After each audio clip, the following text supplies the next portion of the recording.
Okay, so last time we were talking about a dog's natural motivation and drive for food, and that there's a kind of scale for that, and it's not just black and white. So if you haven't seen that video, go check out the part 1 to the using food in dog training video. And today we're going to be talking about the mindset of using food. Not only food, just typical rewards and whether we should be rewarding dogs in training, and the mindset behind that for a lot of people. So I think we've been conditioned for a long time to obviously think about dogs as, you know, man's best friend, woman's best friend, people's best friend, human's best friend, and that they kind of show us unconditional love, or they should show us unconditional love. And everyone's got a different opinion or, you know, natural bias of what unconditional love means. And I think a lot of people think that dogs should just do things because we ask them to, not taking into consideration that behaviours with any animal need to be taught and reinforced to be established. It's something that's not often taken into account, whether or not you think that a dog should be doing things because you've asked them to, because they're your dog and they should love you and do things for you, is the breed of the dog that you've got, what we as humans develop them to do instinctually, what they like and dislike, or what they're more naturally driven to do. But also the individual personality, if you've got a dog that's more extroverted or more introverted, and the individual dog's likes and dislikes as well.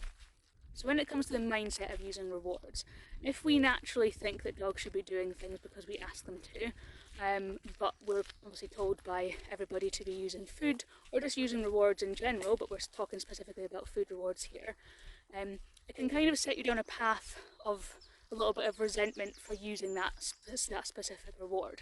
And if you're already down the path of feeling like I'm using too many rewards, or I don't want my dog to do things just for the food, you know, you're already going down that path of not enjoying that process, and you're going to be constantly thinking, I should stop food now, or I should use a bit more here, or like a lot of conflicting advice.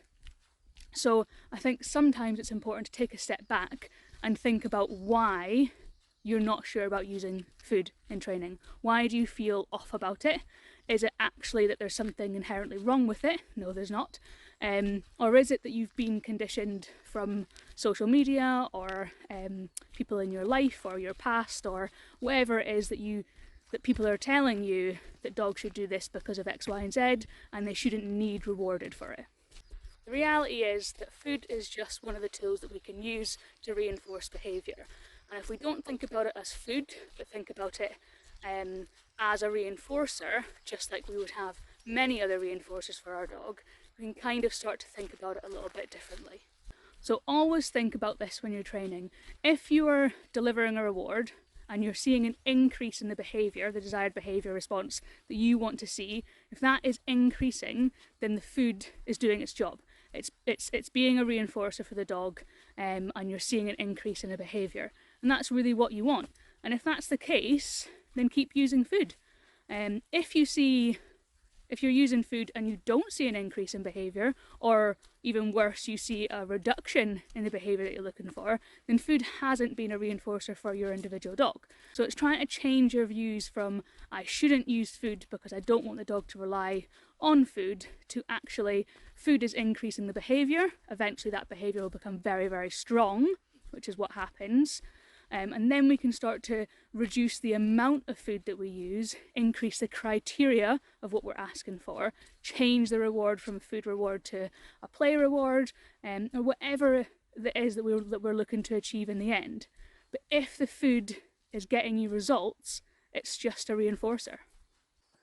This can be especially important if you're working on a brand new behaviour, or behaviour change, you want to see a different response from your dog, or actually especially when you've got a really young dog and you're exposing them to all of these brand new, amazing, fun, exciting environments, and expecting them just to behave in a certain way because you've got that image in your head. You need to be able to set them up for success, and you need to be able to reinforce at a very high rate a lot of behaviours that you want to see in the future from your dog. Puppies don't come pre-programmed to be able to respond and behave the way that you're thinking they should behave, you need to be able to reward those behaviours very, very frequently. And if food is something that your puppy is naturally motivated for, then use the food. Now obviously that's going to depend on the individual and the environment your dog is in. It might be that instead of just using food, you use chase games with food or hunting for the food, and things like that. It doesn't just have to be that you deliver food from your hand to their mouth. It might be you need to change the way you're using the food. But just remember, if you're seeing an increase in the desired behaviour response that you want, then whatever you're using has been reinforcing. And if it's food, then use food.